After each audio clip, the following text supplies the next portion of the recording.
Bienvenue à tous pour cette nouvelle émission Racine. Christiane Singer, c'est un plaisir de partager cette rencontre avec vous. Vous avez 13 romans et essais à votre actif, dont plusieurs ont d'ailleurs été primés. Alors, dénominateur commun, ils sont tous habités par une certaine recherche du sacré. Et pourtant, vous vous définissez comme une athéiste aimante. Qu'est-ce que ça signifie ? Il faut commencer par le plus difficile, c'est comme dans la vie. Je veux dire, j'ai fait surgir cette remarque dans une situation donnée. Hein. J'entends athéiste comme sans représentation de Dieu. Je trouve que la chose la plus terrible, c'est ce piège qui se referme en faisant clac. Et en prétendant, en croyant tenir Dieu, dans chaque tradition, dans chaque religion, il y a un moment, il y a d'abord la rencontre véritable du sacré, et puis à un moment, il y a la fermeture qui se fait, on croit le détenir, on a détenu la vérité, comme on parle d'un détenu en prison, et à partir de ce moment-là, toute la vibration du sacré a disparu. Comme par magie. Et quand je parle d'un athéisme aimant, c'est le A privatif, comme on le trouve dans le sanskrit, qui simplement interdit toute représentation. D'ailleurs, Maître Eckhart l'a défini de façon extraordinaire en disant « toute représentation que nous avons de Dieu n'est radicalement pas Dieu ».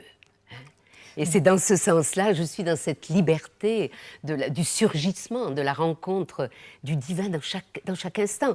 En ce moment, dans notre rencontre, puisque toute rencontre crée cet espace entre, qui est la définition même, probablement, de cette présence-là. Alors, on sent à travers toute votre personne, en fait, que vous avez besoin, que vous avez envie de transmettre. Qu'est-ce que vous avez envie de transmettre ?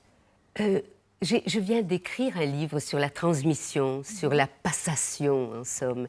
Vous savez, je vois les générations comme une course de relais et on se passe les uns aux autres ce flambeau de la vie. Hein.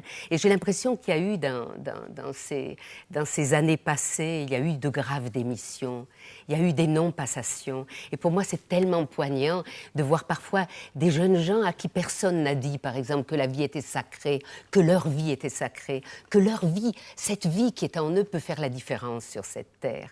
Et c'est pas un contenu que j'ai à transmettre, je m'en garderai. Chaque âme est dans une telle richesse, mais il faut que cette richesse soit réveillée.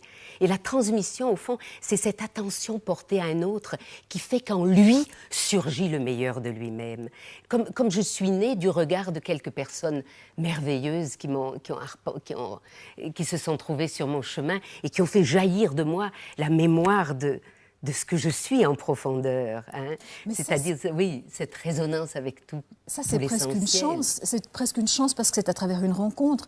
On ne les fait pas forcément. Donc, parfois, on peut passer à côté.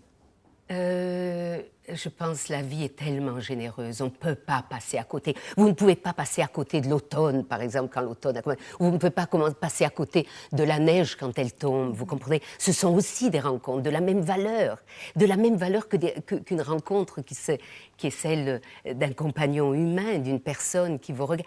Tout reflète de la présence. Est-ce qu'on a tous le don de voir, de sentir, de comprendre ? Oui, c'est-à-dire, nous vivons par exemple dans une civilisation qui est un vrai appareil de distraction permanente. Vous savez, Pascal parlait du divertissement. Quand on pense ce qu'était pour lui et regretter qu'on soit sans cesse diverti de l'essentiel, quand on pense que nous vivons dans une culture qui n'a que cette perspective. Hein. Nous sommes en permanent divertissement. Hein. Maintenant, je participe à ce divertissement en étant avec vous dans ce petit appareil qu'on appelle une télévision. Parfois, il franchit quelque chose d'immense, d'immédiat, de vrai, hein, qui crée aussi de la rencontre. Mais nous sommes dans une société qui nous distrait en permanence de l'essentiel et de nous-mêmes. Nous sommes hors de nous.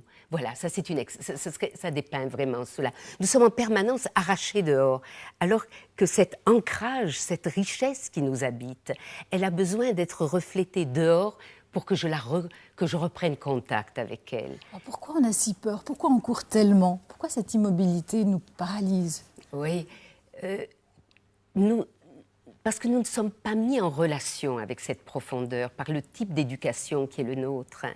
Donc on change tout? On repart à zéro? Mais non, en cet instant, nous repartons à zéro. Nous créons une autre manière d'être ensemble, là, de converser ensemble, de faire surgir des idées, des pensées, de la présence, de la qualité d'être. Peut-être ce ne sont même pas les mots que nous allons dire qui importent, mais une certaine qualité qui, à un moment, pour l'un ou l'autre de ceux qui nous écoutent, sera là, tout simplement. Ce ne sont pas des choses qu'il y a à transmettre, ce ne sont pas des contenus, ce ne sont pas des théories. Loin de là, les dieux se rient de nos théories, comme dit Kierkegaard. Ce n'est pas du tout cela, c'est une manière d'être, une manière intense. Vous savez, ce qui manque le plus à notre vie d'aujourd'hui, c'est cette intensité surgie de l'intérieur. Et il faut en donner le goût. Et ce goût se prend dans la rencontre de personnes vivantes.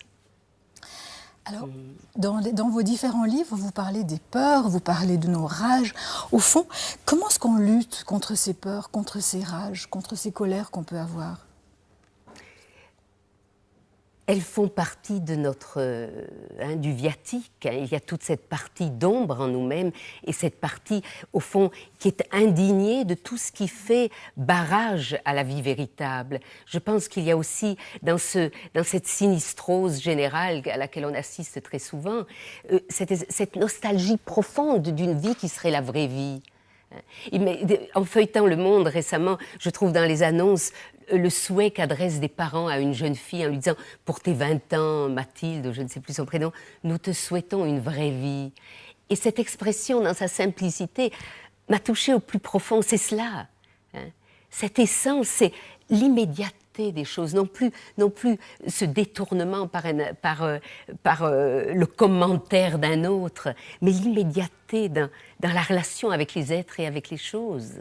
Mais alors vous, quels sont vos outils pour gérer ces moments difficiles? Parce que comme tout le monde, vous en avez traversé. Mais bien entendu, c'est tout simplement l'assurance que rien ne nous est donné pour nous écraser, qu'il y a une force d'apprentissage dans chaque qualité qui nous visite, et que souvent c'est justement ce mal-être qui va nous mettre en chemin, qui va nous faire obliquer sur le chemin, qui va nous faire partir dans une direction qui sera plus véritable, qui sera qui répondra davantage à notre appel, à notre désir profond.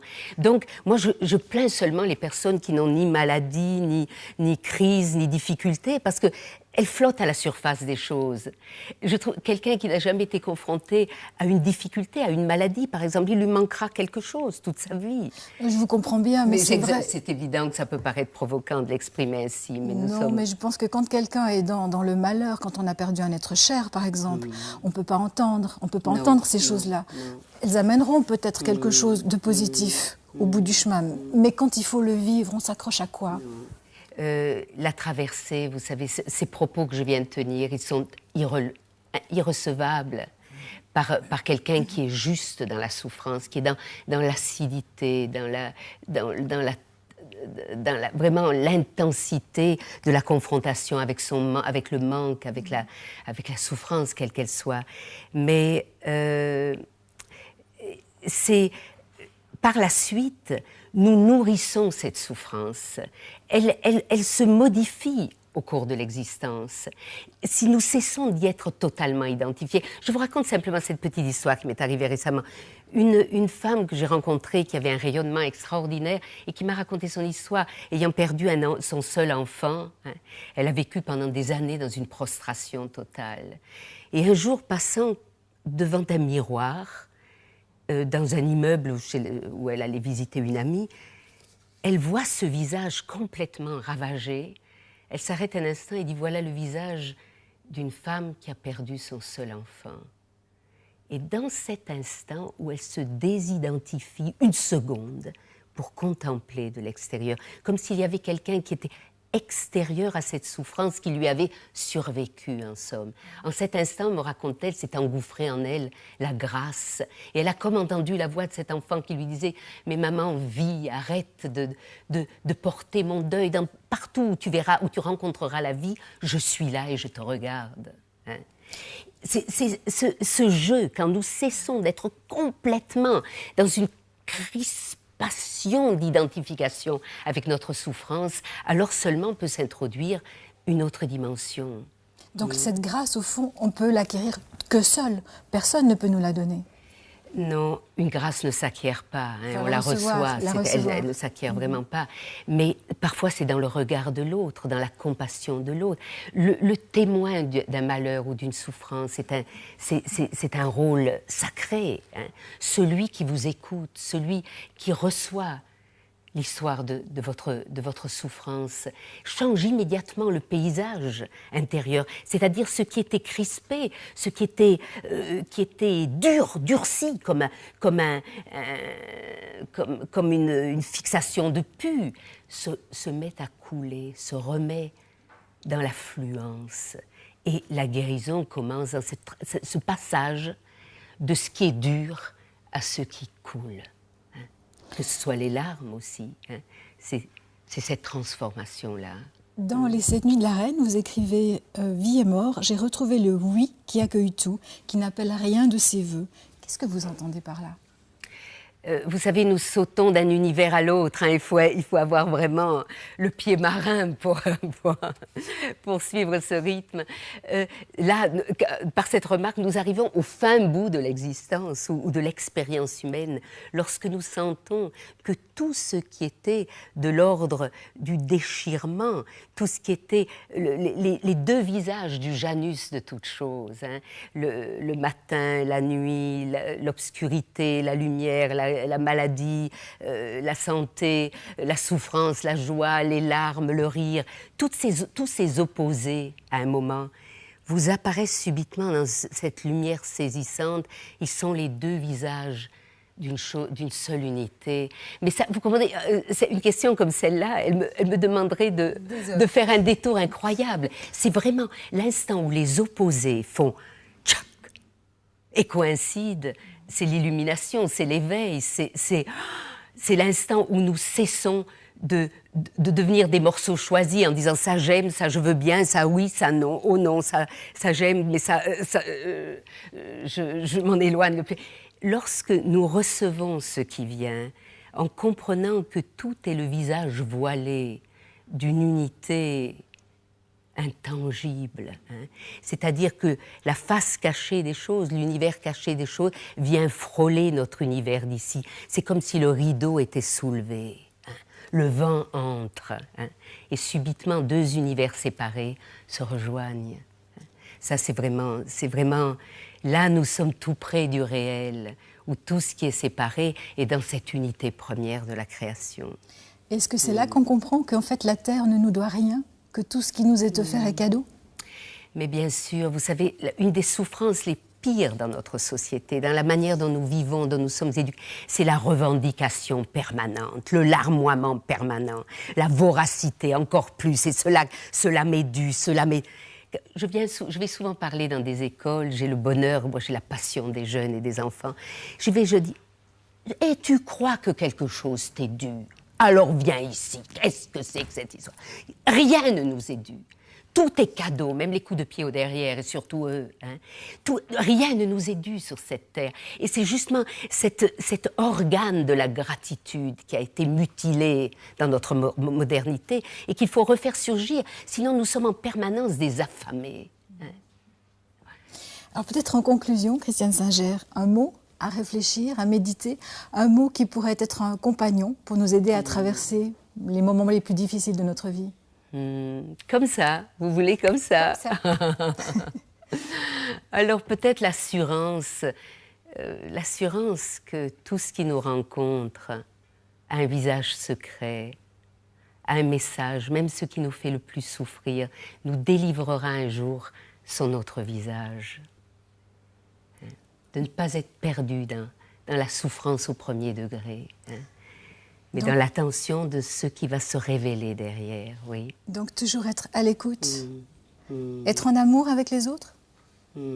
Avec soi-même d'abord. C'est le plus difficile ? C'est le plus difficile, c'est le plus difficile. Et tant que nous ne le sommes pas, il est évident que nous sommes des fréquentations dangereuses pour les autres. Puisque nous cherchons sans cesse compensation dans la relation.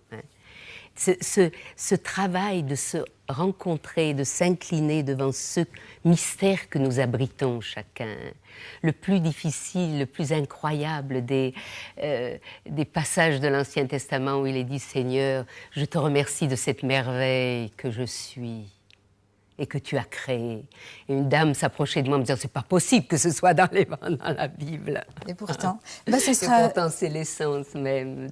Ce sera le mot de la fin. Oui. Je vous remercie d'avoir participé à cette émission, de l'avoir partagée avec nous. Madame, Monsieur, excellent après-midi à tous. Au revoir et merci de nous avoir suivis. Merci.